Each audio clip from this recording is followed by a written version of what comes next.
Welcome to Positive Filter with your host, Philip Wilkerson, a podcast that focuses on friends, family, health, and career with a little self-help around the way. Please join me in this journey for self-improvement, and I hope that what I have to share will make you a better person, thus making the world a better place.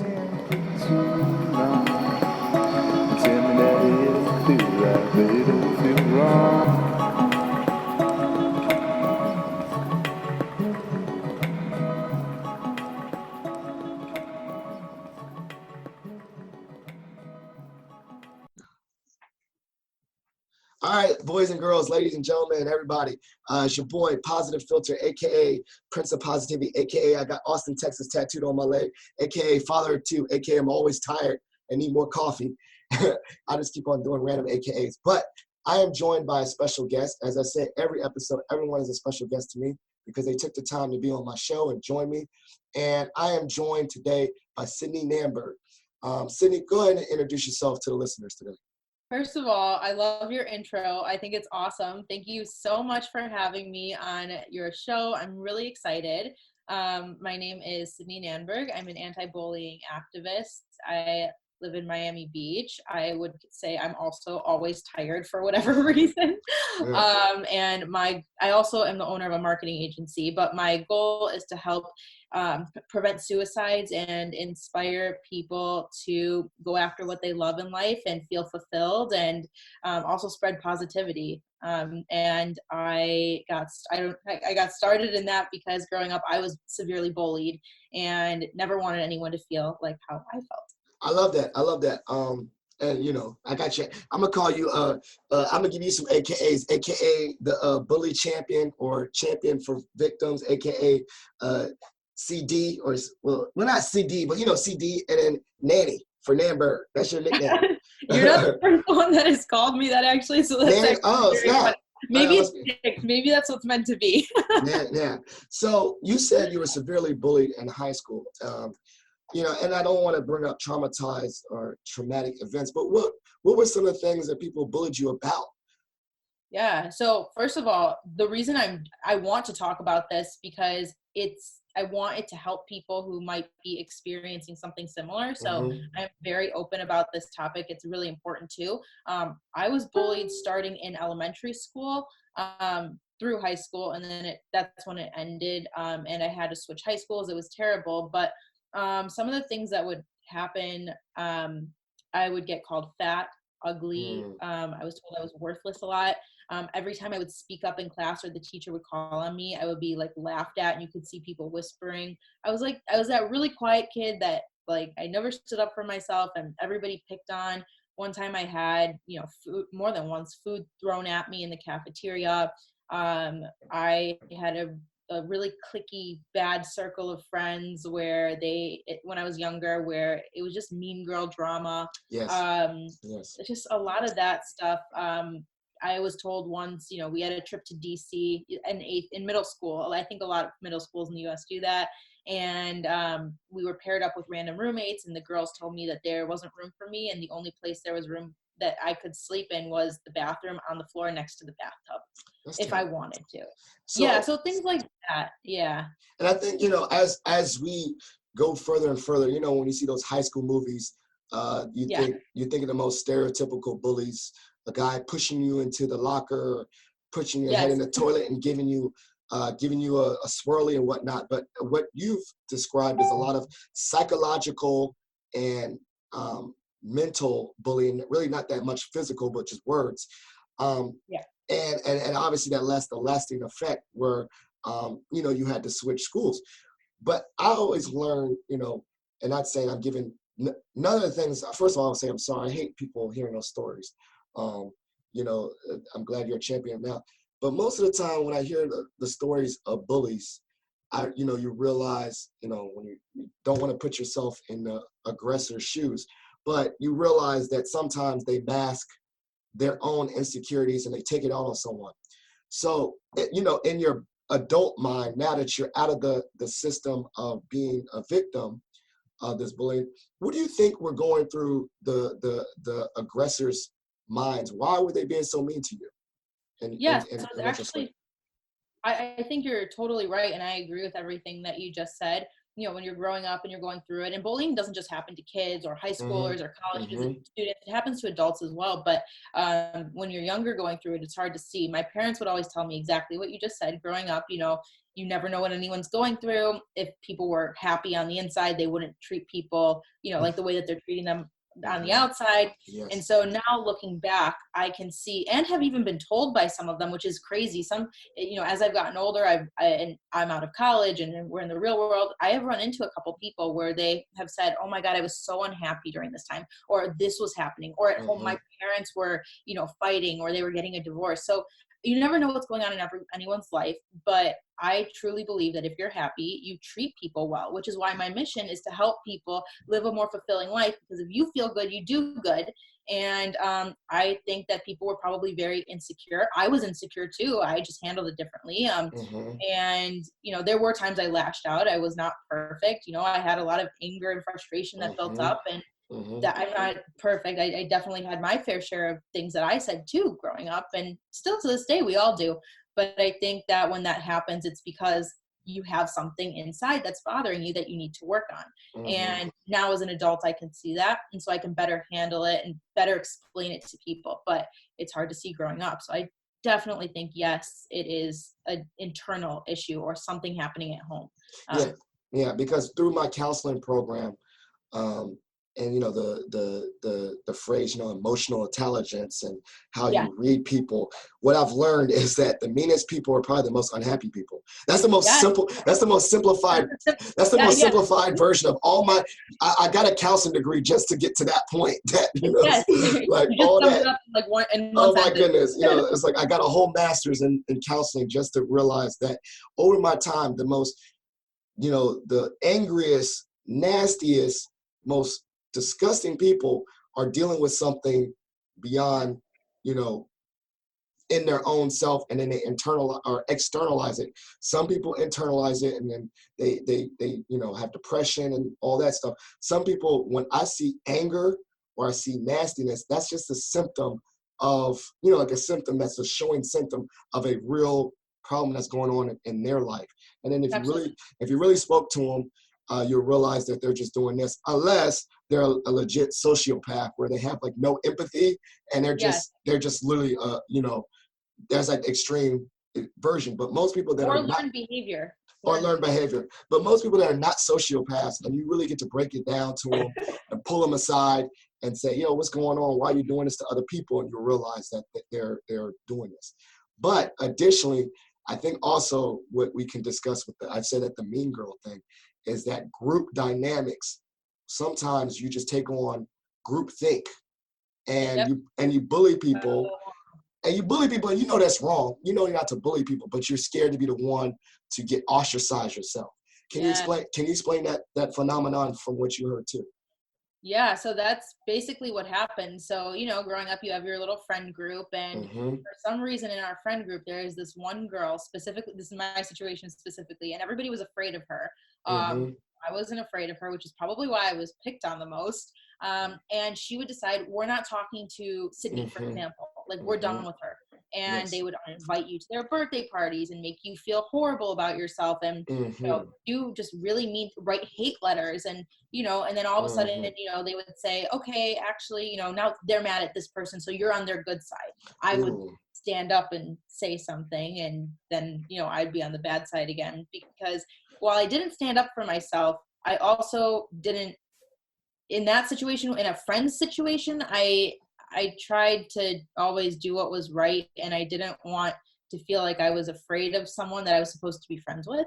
But it was like that dynamic. Like everybody that I was friends with besides her would just kind of follow her because they were afraid of, being the one that's left out, because no one wants to feel like they're left out. No one wants to have to sit alone at lunch. No one wants to, be written hate letters, which is actually very vile and disgusting, the things that she would write to us.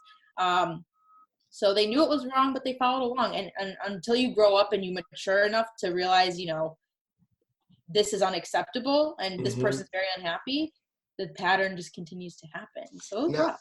Now, with that being said, and I think I love the fact that were you able to connect with the ringleader and see what was her root of this unhappiness?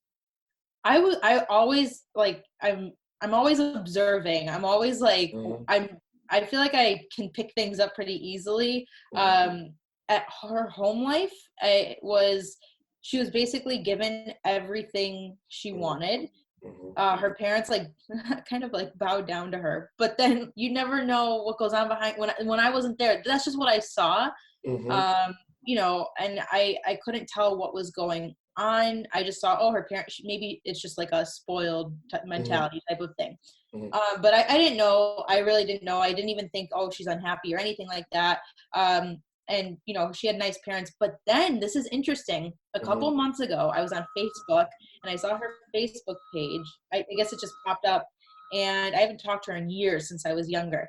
And she put something about, you never know what people are going through, and that she had been suffering from an eating disorder. Mm-hmm. And so that tells me that, oh, whatever it is she was struggling with back then, there, Manifest itself into a negative behavior, at and which point that part, maybe the bullying was external, but the eating disorder is how she internalized it. And that was her dealing with it herself. So she had a lot going on and right, probably and needed some yeah, counseling or something like that. And obviously you're right. And I think it builds up my empathy. Like if you can look at quote, exactly, quote, quote, your enemy, how much of an enemy is someone when you realize that stuff. Now, mind you, I wouldn't want to be best friends with this mean person, but also I could be like, oh, you know what? I'm not gonna rock with this person. I'm gonna keep my distance. But I understand this person is hurting. So when they treat me negatively, I know that I'm just a vessel. I'm just receiving their baggage, but it's not really right, me. It's not really Philip Wilkerson. exactly. And so actually, when I saw it a few months ago, although I knew, obviously people act out if they're unhappy, it just confirmed that theory to me that, clearly she has been very unhappy. It's not none of my business to know what's going on, but Mm-hmm, it mm-hmm. just confirms it. So, and I actually shared it, I think, in a blog post. No one's name, of course, I would never do that, Yes, but respect. Yeah, I shared the respect. situation because there's so many people who will get angry about it. But I almost then felt sorry for her because, Mm-hmm, I struggled with an eating disorder also. I had like I said, my insecurities, my struggles, but I almost felt sorry for her that she was going through that, and that's how she was handling it. So yeah, you have that empathy then. And I don't know, mm-hmm. maybe it's because I'm also very positive and I try to see the best, or I try to like, it's, I don't know, but yeah, she had some deeper rooted issues, slash has some deeper rooted issues. Yeah, yeah, and I agree with that. And I think that uh, one of the things that as you become a champion for others, I think one of the things that I really learned is that when the full putting yourself in other people's shoes, it's really hard to really hate on them. Now, Yeah, as I said earlier, you got to protect yourself, yeah, protect your space. Just because you feel for someone and have empathy, don't mean you're gonna be their best friend.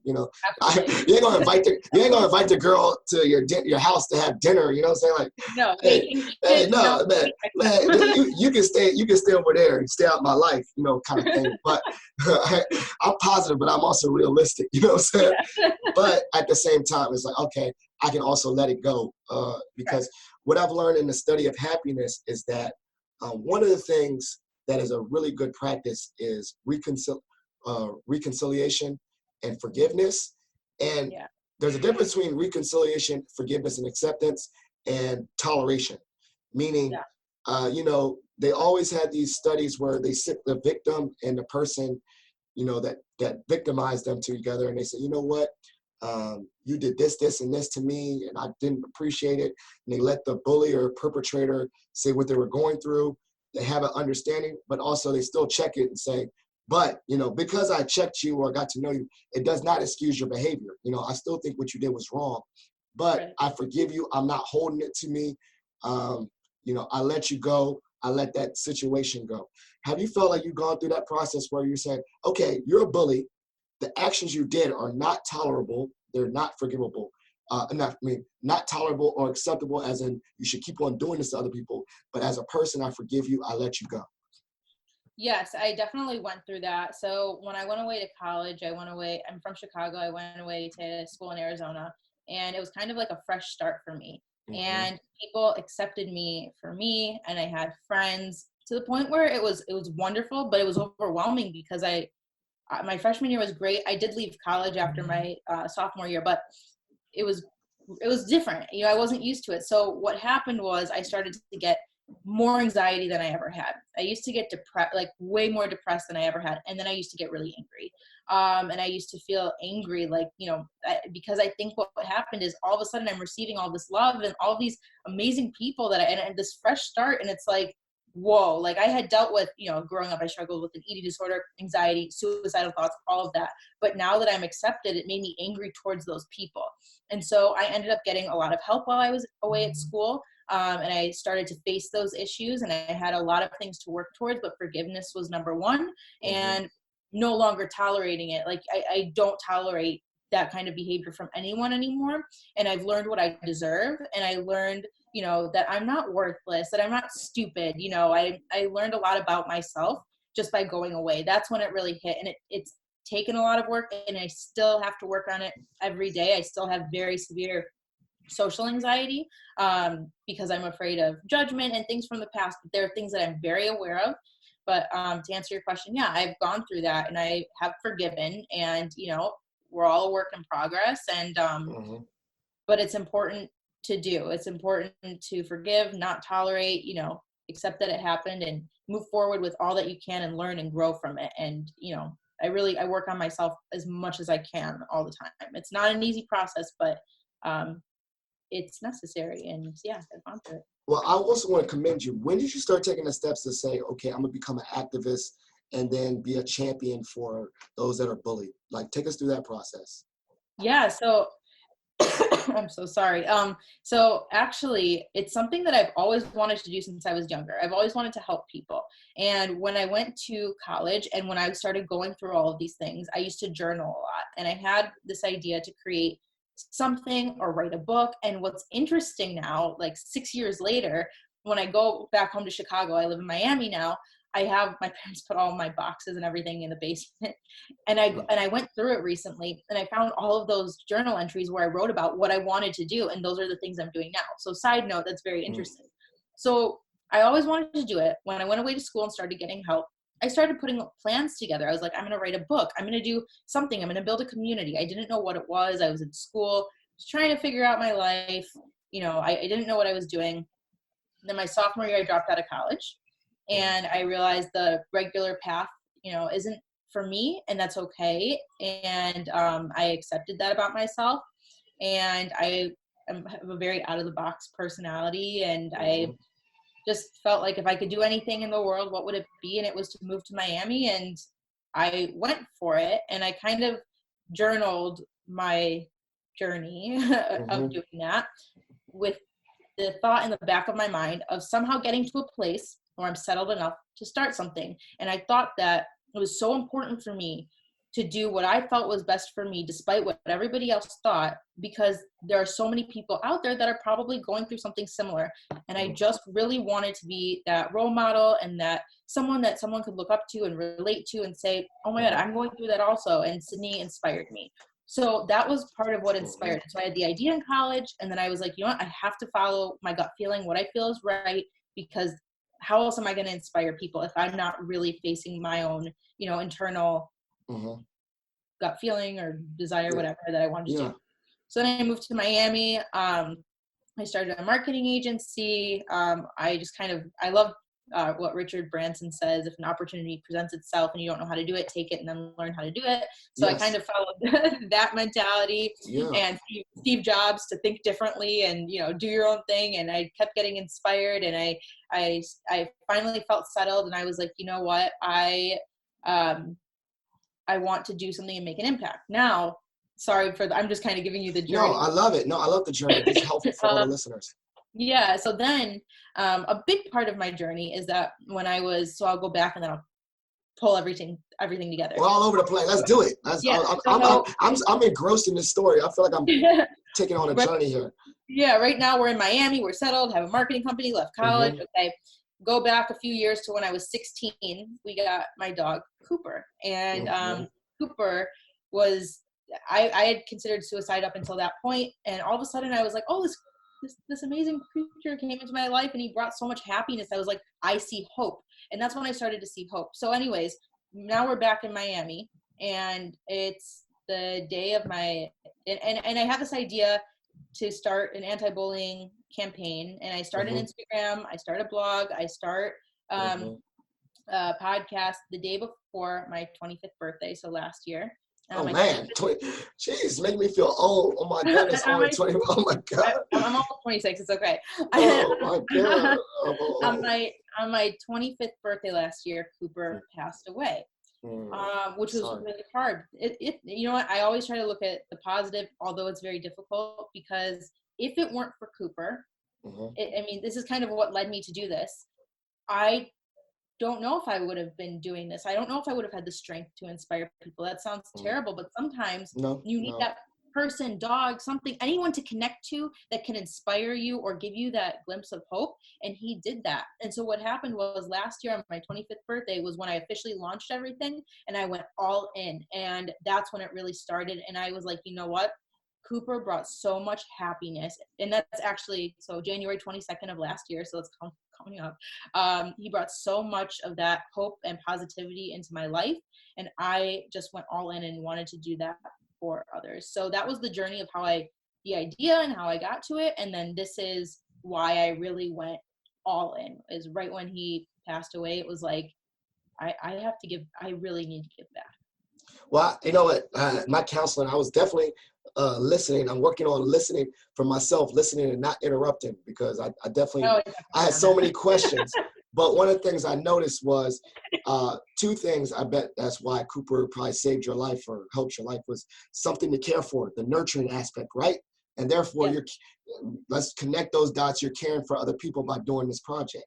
And that gives you joy, right? So it's always the nurturing. And usually it's good, because sometimes purpose, you know, when you find a purpose, you know, like for me being a father or a husband, you know, like, oh, now I finally got a purpose. I got two little boys to take care of. And I'm nurturing them.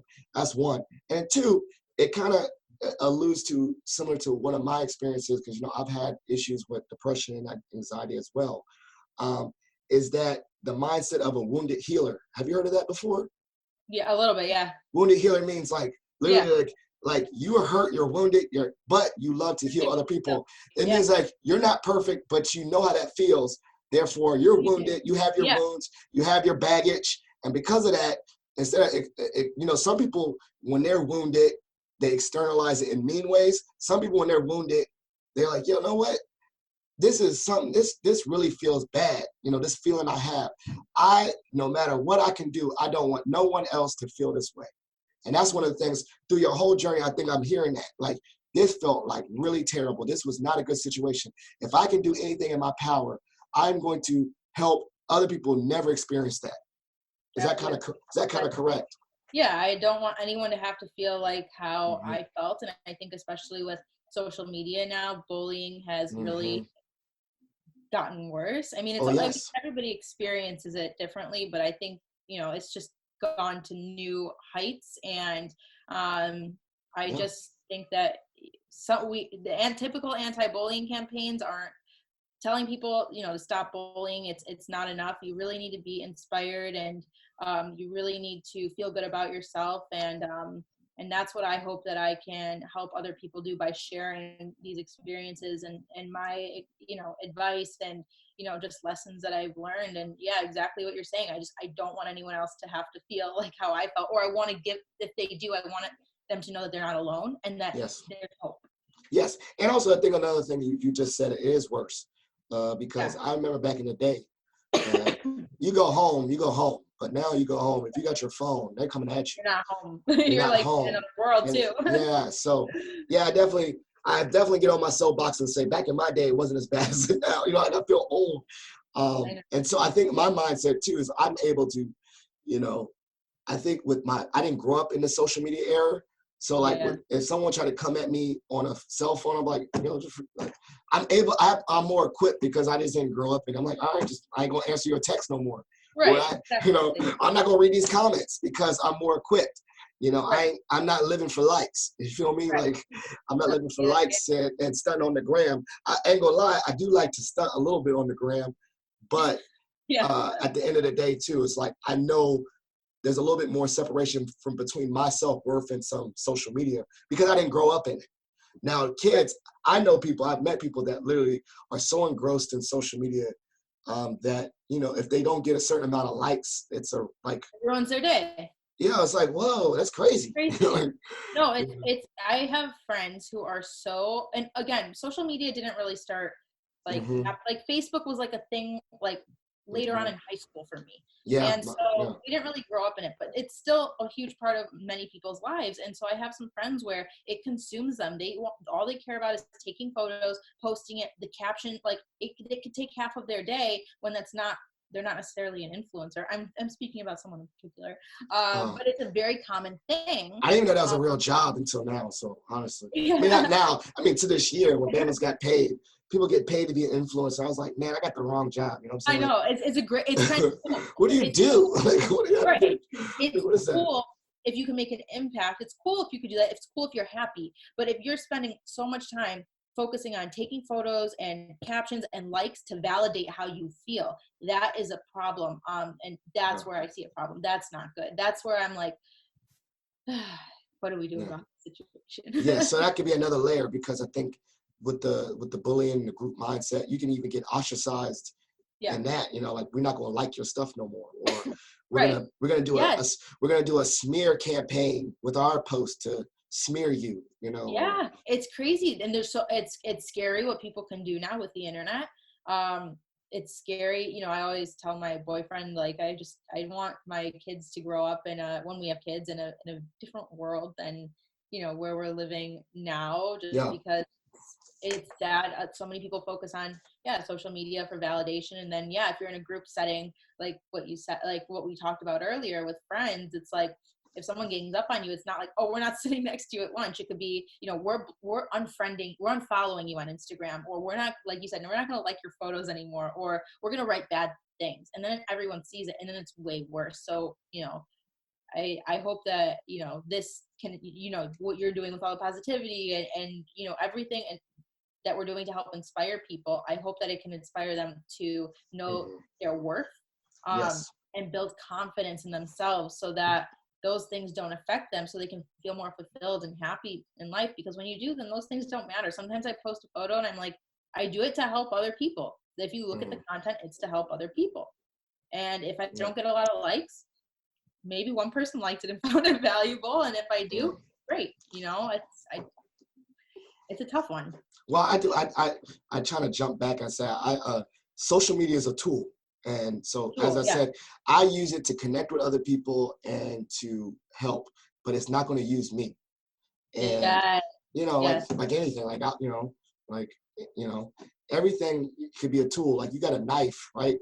Technically, a knife is if it's used good to help you cook and Yeah. help you cut rope. I don't know. I'm trying to think of things you can cut rope and all, but then also it can hurt you if you don't know how to use it right. So Exactly. so I always think about it like that. Like we connected on my podcast, we connected through social media, or we connected through the internet, right? But then Yeah. I'm not all consumed. I'm using it for my leverage. I'm using it for connections, but I'm not letting it use me and turn me Right. into someone I'm not. That's a huge, that's so important, everything that you just said. And I think it's all how you look at it. And I think that if people start looking, working on themselves and validating Hmm. their own worth in other places, then they can also start to use social media for good. Or now with the internet, there's so many opportunities to do things that you love where we couldn't really do that before. You could start an online business. You could start Hmm. creating jewelry and selling it online. There's so many, you can make friends online. You can get help online. You can learn online, and if you can use it and think about it like that, and remember that, no matter how many people like your photo, you are never going to feel happy until you make yourself happy. Then the world is going to be a much better and happier Yeah. place. And also, I ain't gonna lie, there's nothing like the real interaction of Oh face-to-face yeah, for sure. communication. So with this anti-bullying platform that you have, how has it gotten you opportunities to help people in person? Did you go to schools? Can you take us to that, like in-person help Yeah. now from So the internet? yeah, so actually that's so important to me too. In-person communication is the best thing you can do. So I'm actually going to be, again, my full-time career, I have a marketing agency. So Mhm. this is my passion. Side hustle, yeah, your side hustle. I got that, yeah. Yeah. And so I've been asked to do some speaking events. So I have some of those coming up. I would like to go to schools and talk to people and do that. I do a lot of interviews and I'll, open the doors to be able to talk to people face to face via Skype.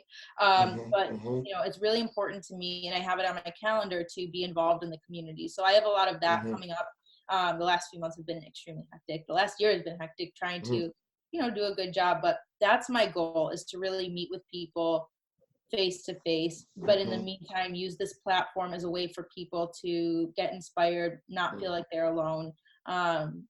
And then, let them know, hey, if you want to get on a Zoom or a Skype call or something, or a Facebook video message, and you just need someone to talk to, I'm not a therapist. Yes. You can talk to me if you need anything. And I've had some people reach out to me, a lot of people actually, and it's inspired them, and I stay in touch with them, and I always, if it's really serious, let them know that they give them the right guidance to go see someone professional. Exactly. But yes. This is their first step, and it's what they're capable of doing. And if I can inspire them enough to go and get the help that they need, I'm going to use it for that. So I hope to be able to do the same when I do speaking events and all of that. And I love that you're a connector, because I'm saying, like, for instance, I have a master's in counseling, but I went to the career counseling route. And so you're right. Like, I could be that person's first engagement, but then, if it's really severe, I'm like, yo, let me walk you over to the counseling center on campus. So I make sure to like put them in the hands of the real professionals. But also understand that I could be their first instinct of meeting someone. Right. So I have to be open and help them to get them to the right person. Because if I was closed off, then they probably will never get the real professional help. So I definitely understand that responsibility, but then also understand that I need to do the appropriate pass off when it's like, yo, this person needs real professional help. Yeah, that's important. It's really important for everyone to know that when they contact me, I'm not a therapist, a counselor. I didn't go to school for that, but I've been through it. And, well, if I was closed off, what could happen? What could they do? I want to at least try to be that glimpse of hope. And it's always, helpful, whether they take my advice or not. I will always try to lead them in the right direction and let them know I've been there before and you can get through it. And, I try to be that person that they can talk to, and, but not, but very clear on, I'm not professional. Oh, I say it all the time. So I was like, hey man, I know I'm good. I understand. Are you okay? Are you gonna harm yourself? All that stuff. When I hear the negative thoughts, like, are you gonna harm yourself and all that? And they say, yeah. I'm like, okay, this is what we need to do. Yeah, I'm gonna walk you over there. I walk up, because you have to have a responsibility, as a not first responder, but like, if you hear those things, really, you stop everything and make sure. Like, in my mind, I'm like, I'm not gonna let this person go out of my sight until I know they're in their appropriate care, because one, I mean, not to say just liability and protection of myself, but like, then I'm like, dang, I just let this person go out in the world, and I don't know if they're gonna hurt themselves or not. Yeah, if they hurt them, that's gonna be on me. That's not, I should have done something. So I definitely, I have my antenna up when I hear the language, the negative language, and I make sure to connect them with the resources so they can help. Yeah, I think that's so important. I try to do the same thing, and be that glimpse of hope. And then I would feel like it's on me if something happens. So I just try to be an open door and let people know they can always contact me. I'm not one of those people online that's just giving advice and like not responding to people. Like, I'm really there. It's important to really be present, because communication now is really lacking with people that communicate. And so don't let me get on my soapbox about that, man. The young kids, man. I told you, I got a few examples where I set these kids up with emails, because I'm an advisor for a couple organizations, and these students won't respond to my emails, but let me get on their Instagram and hit them in the Instagram Messenger. I'm like, yeah, you're on your phone. I see you. Like, what I'm saying? So. Or how about telling someone, hey, what if you gave this person a call? No, that's weird. Like, that's the response. Like, no, it's not weird. I call people. Maybe I'm really weird. Maybe growing up, everybody's right. I'm really weird because I pick up the phone and I call someone. But I'm gonna send you an article. It's not published yet, but I'm gonna send you an article when it's published. I did a social media experiment where I took my I took the SIM card out of my normal phone and put it into a Nokia. Like an old phone. And so I had it was literally it was like the worst phone I ever had.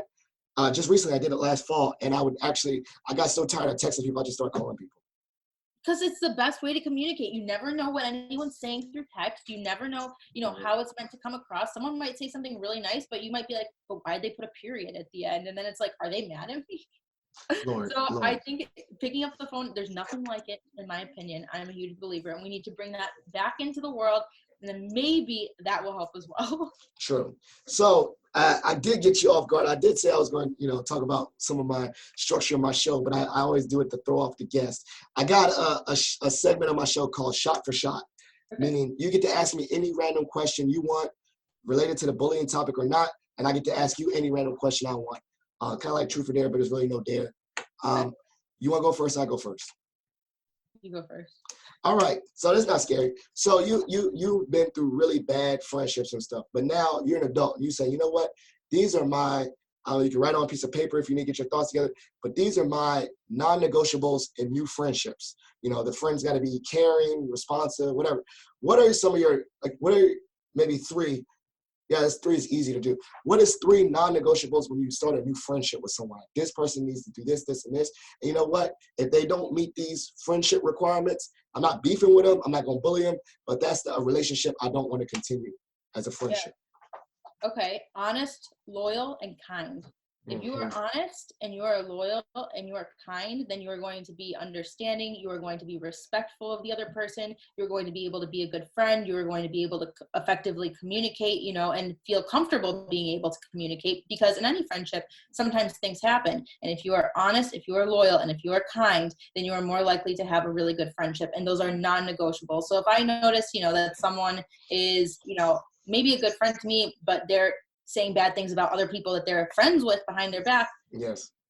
They might be an acquaintance. I'm not going to say anything. I won't cut them off, but they're not going to be my best friend. If they treat a waiter or a waitress poorly, they're not going to be my best friend, because you can tell a lot about someone based on how they treat other people, around you. And if they're not honest, if I see, they're not honest, then why would I expect them to be honest with me? And so those are the three biggest things. And I actually think about that all of the time. So I think the first one is always one of the biggest ones for me. It's like, when I see someone that shades a lot of people all the time, I go to my mind and go, what do they say about me behind my back? Yes, exactly. And that's representative. So, this person's always gossiping. I'm like, I bet sometime my name comes up in their mouth in some gossip. And I don't, that's not what I want. So that's a firm one for me too. And then honesty, honesty and accountability. I don't expect no one to be perfect. You know how many times I say my bad. We always I make mistakes all the time. but I like that when people can be accountable and say, my bad, I dropped the ball, and then I move on, because at least they can be honest with me and themselves. Exactly. It's so important. So while we have a couple similar friend requirements. All right, go ahead. Your question for me.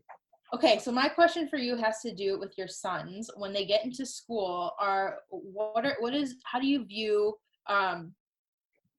okay, so I'm trying to think of how to phrase this. A lot of little kids now are constantly on, glued to mobile devices, iPads. I noticed that. What is it, how do I phrase this? How do you protect them from this, and how do you protect them from that as they get older? When do you allow them to, be on a phone or an iPad? How do you prevent it from consuming them? Oh, that's easy. Not easy, but we already started that off the break. We literally have set times, they just can't be on this junk all day. My son loves to play the Nintendo Switch. He'll be 5. We say no Nintendo Switch between Monday and Friday. And then if you have good behavior all week, you earn a Nintendo Switch for the weekend. And then on Friday afternoons or Friday night, when he gets to play the Nintendo Switch, I literally set a timer and say, you're going to play the Switch for 40 minutes. And that's it. And we set that standard, setting a timer for the Nintendo Switch. And then that's it. And then he gets to play it free range, but then it's limited. And then we do other things like play board games. I love that. That's so smart. That's great. Or go outside. Actually play at the playground. And the thing about that too is I know that it's a lot easier. I hate being cooped up too. So really, when it's nice outside, we all going outside. I don't just, but I definitely know that screen time is a lot harder when it's cold and it's winter. So we try to figure out ways to do things inside the house. But if it's nice outside, I try to do as much as I can out and Yeah. limit the screens. And then also like just do stuff and just set time limits to it. Like we're not gonna be in the same room, all of us a family, and be on all of us on our phones all day. So just limits and stuff like I that. think One of the things I'm really gonna try to do, and not force it, but just kind of create that culture, is having meals at the dinner table. I don't know how many times having meals in front of a TV tray and all that stuff, but I like to eat at a table. So definitely eating at the table and talk to me and tell me. I'm already starting it saying, how's your day? And you will be surprised if you set that culture. A 4-year-old can tell you how his day was. As basic as his a good, not good, kid pushed me on the playground, whatever. But that's something. And then as he gets older, we're still going to do that. But I'm not going to let my children just go sit at the dinner table and say, how's your day at school? Cool. Okay, I'm going to be asking questions like, who's that? Involved. Who's Johnny? Who's these friends? I'm going to know who their friends are. I'm going to know, I'm going to know, this person is doing this. Why? We're going to talk about it. What are you doing with sports? Did you make the team or not make the team? What's your homework? We'll talk. Right? I'm going to force them. I talk a lot, so I'm going to force them. I love that. I think that that's really smart that you do that. I love that you said board games. I think that that's, I love playing board games. My family and I, we have a thing with, like, we always play Monopoly. Like, that's our thing. My boyfriend always cheats in the game. He tries to be the banker, and like, it's just, he's banned from that. We have to watch him carefully because he likes to win, but that doesn't work. But like, it's important because you're present, you're having fun. Even like, though he's joking about the, cheating with the money stuff with Monopoly, it's like you're engaging with each other, and it has nothing to do with social media. It has nothing to do with technology. It's just fun. And I think that's so wonderful that you're doing that. Well, and you'll be surprised, little kids, how much they're smart. Like, he's already, certain games are beyond his sophistication, but he already knows how to play Trouble. The one with the dice. I remember that. So, I love that. so we played. So like I said, we already started the culture of playing games. That's great. It's all about, you're right, like purposefully getting them away, and then setting time limits. Yeah, I think that's smart. I will keep that in mind for the future. Yeah, definitely. I got all the parent advice I can play. I'm figuring it out as I go along, man. This is crazy. It changed the whole life, man. That's why I'm always tired. So this has been a wonderful episode. I definitely think that we'll do this again. I'm really happy that we got to connect. You know what? I think that what you're doing to be a champion for bullying is great. So the stage is yours. I want to give you the platform to do some shout outs and some plugs. Definitely shout out whoever has been inspirational, helped you in your circle, and then plugs all the things that you want the listeners to be able to follow up with you and get connected with you. So the floor is yours. Shout outs and plugs. All right. Well, first of all, thank you, Phil. I so appreciate this. This has been so much fun. We've had a great conversation. I think it's going to be so impactful. I love what you're doing, and you definitely have to keep it up. I think it's incredible. So thank you first and foremost. I feel like this is like a Grammys award. Thank you to my mom and my dad, to the Academy. Thank you to my boyfriend, to Cooper, to my friend. Shout out to Cooper. Shout out to Cooper. We love you. We love you. People can find my blog at sydneynanberg.com, just my name. My Instagram, Twitter, and Facebook is all at Sydney Nanberg. So that it's pretty simple. And it's Sydney like Australia, and then Nanberg, N as in Nancy, A, N as in Nancy, B as in boy, E, R, G as in Greg. And that'll be in the show notes. And maybe for the listeners, this is 2020. What's one goal that you have for this anti-bullying campaign for the year 2020? What's one goal you have for it? One goal that I have is to be able to, I have a lot of goals actually, but to be able to actually have built quality relationships with at least 25 people where we are in communication on an ongoing basis, and I am inspiring them. And I hope to grow for it to be millions. I know people have goals of I hope to inspire 1 million people, but over the next year, building relationships and trust take time. And I hope 25 people, that I can really have, I hope to be able to change at least 25 people's lives over the next Well, year. you already changed mine. That's one. And then and you're probably going to change 2 or 3 of my listeners, my many listeners out there. I hope so. So, but you already set the foundation for that for the year. So we'll see how that goes.